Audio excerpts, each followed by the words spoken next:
NTT IndyCar Series champion for the 2021 season. What an incredible season it has been for the young Spaniard in his first year with Chip Ganassi.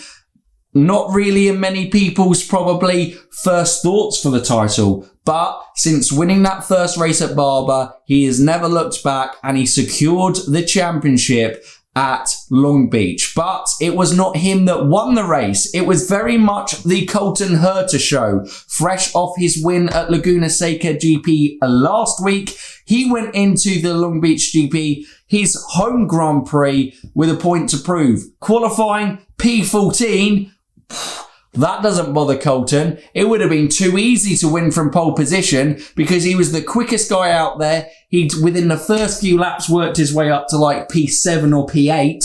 And then next thing you know, he's overtaking Joseph Newgarden for the lead. And he absolutely just looked rapid out there. But a fantastic race for him. Newgarden tried everything he could, but could only manage a P2 today. And Scott Dixon rounded off your Long Beach podium. But Stephen, race reactions, your thoughts on this season finale? Well, it's only fair to look at Colton Herta. Obviously, we saw earlier in the season, right at the beginning, at the streets of St. Pete, where he just absolutely dominated. We saw in Nashville, he was dominating before the game of cautions came into play. And this was a whole different race for him, starting in P14. He had to really fight for it. And he just showed his pure talent on street circuits and Andretti's ability to have a setup that just perfectly suits them. Because he was absolutely flying. And like you said, he made that move on Newgarden from, he was stuck in the pack and then he just flying through, makes the move on Newgarden, uses his push to pass, gets track position and didn't look back. He looked quicker on the reds. He looked quick on the blacks than anyone else. He was just unstoppable. Yeah, and it rounded off a season of what if for Colton Herta. He is the only driver to match Alex Palou's 3 wins in the season. Obviously, his first win came at St. Pete, his second at Laguna Seca last week, and his third, obviously, at this season finale here at Long Beach. And it's crazy that in this last race, he wasn't even in title contention. Yeah. So when he's good on his day, Colton Herta was very good. But unfortunately, there were too many days where things just didn't go his way, whether that be through driver error or just strategy didn't work or through just bad luck, as in the case was the start of his season at Barber, where he was involved in the Joseph Newgarden collision. But we have to talk about him. We went into this race with 3 guys mathematically with a chance of winning the championship. Should we talk about his title contenders first? As in Pato and Joseph. Yeah. I mean, that's what I was very much looking into. But we'll go with that. So as in, there were talking about the main man. No, there were 3 title contenders going in who could mathematically do it. Palou, Newgarden and Pato. And at the start of the race, Pato did make up a move. He was looking to make moves further up the track, but heartbreak early on, Stephen. Jones sent it. Jones hurt me. Jones hurt everyone. Yeah. And that was Pato's race because that ultimately gave him terminal damage that he then had to retire from. He came back out for a few more laps and then had to retire. He couldn't even finish the race with the suspension damage inflicted by that Jones incident. Jones served a penalty, but that penalty didn't reflect the magnitude of his incident because it ruled off Pato from a title challenge. But let's move on. Let's move on from Power Payne. He'll be back next year. Joseph Newgarden, though, looked like the man on a mission early doors. Secured pole position yesterday, was quick out there. He looked like he was managing the gap. Scott Dixon didn't have any answer for him, but it was how the cautions planned up and piled Colton Herta close that Colton ended up in a pit stop after the first pit stop sequence behind Dixon and Herta.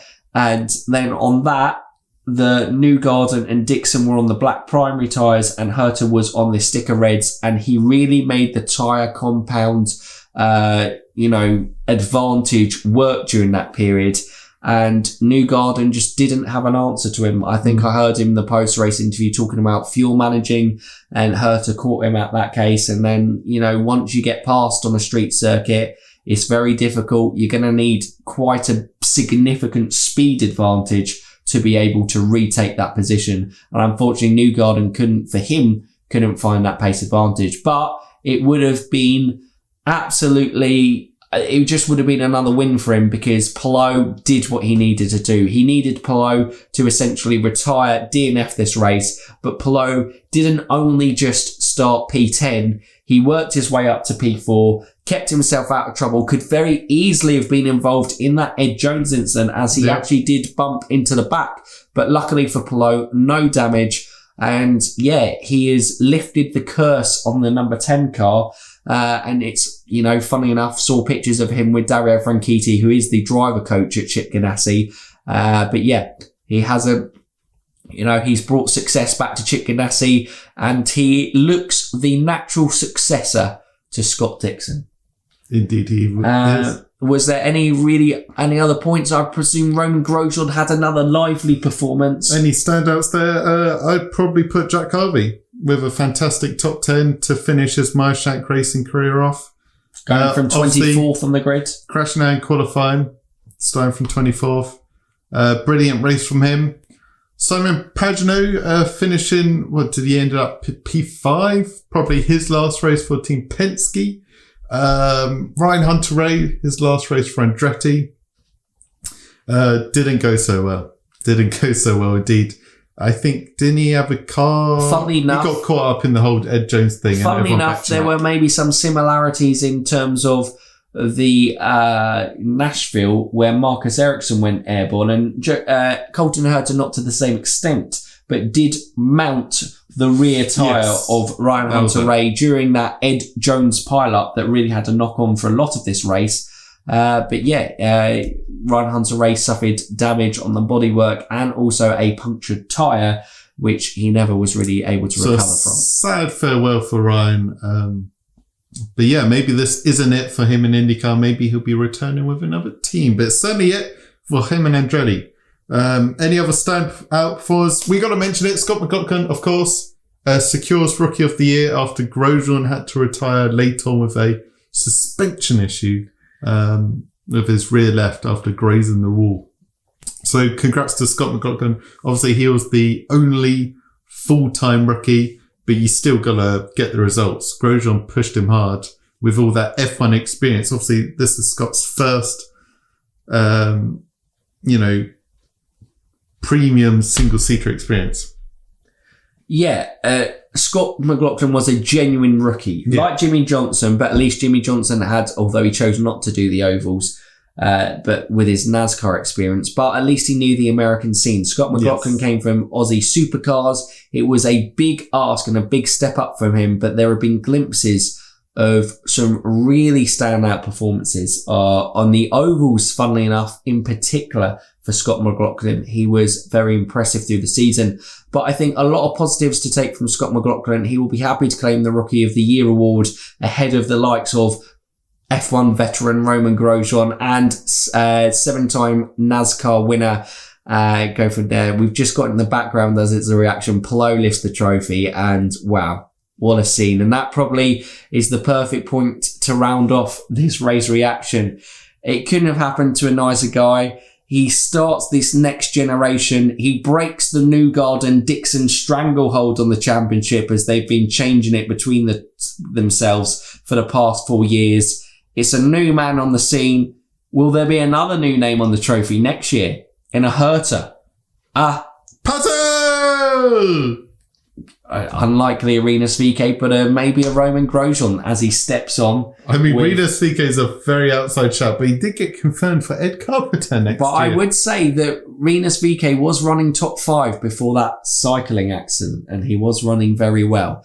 So you never know in terms of that. It would be an outside shot though, for sure. But Alex has been a well-deserved champion this season. He has been the guy who won the first race, and he has been the most consistent and, like we said, has won the most races this season, equaled with Colton Herta. He is a very deserving champion, and that's what you love to see. At the end of the season, the guy who has had the best season lifts the championship trophy. Yeah. And I think in Alex Palou, we've got that. Quite simply, the driver of the season. Yeah, absolutely. And what a season it's been, this 2021 season. Full of action, rising stars in terms of young talent and also emerging talent from other series. And Roman Grosjean has been go from there. The fairy tale story of Helio Castroneves winning the Indy 500. Obviously, tragedy as well with us losing the likes of Robin Miller,